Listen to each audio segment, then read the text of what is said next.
2025 क्या आपको political instability कम होती नजर आ रही है या नहीं?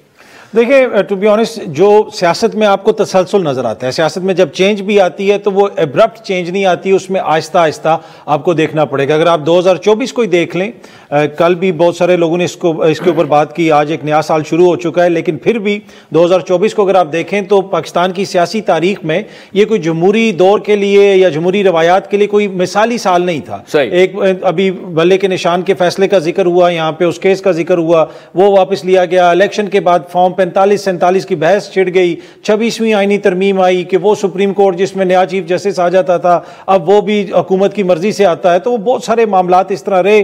तो मुझे ये लगता है कि अगर ये पहला जो महीना है इस साल का, गुज़िश्ता बरस का दूसरा महीना था जो फरवरी, उसमें आपको एक बहुत बड़ा चांस मिला था अगर आइन के मुताबिक आप चीजों को आप इंतखाबात की मैं बात कर रहा हूं। उसके बाद अगर अवामी मैंडेट को मान लिया जाता तो चीजें बेहतर होती। और अभी अगेन चांस है कि अगर इस जनवरी के महीने में ये कोई बातचीत करके मामलात बेहतरी की तरफ ले जाएं, पर मुझे पहले 6 माह के अंदर आदिल साहब पारा कोई ज्यादा नीचे आता हुआ नजर नहीं आ रहा। मुझे लगता है कि चीजें 2025 में चीजें सेटल डाउन होना शुरू होंगी जून के बाद। फिलहाल लगता है कि इसी तरह चीजें चलती रहेंगी।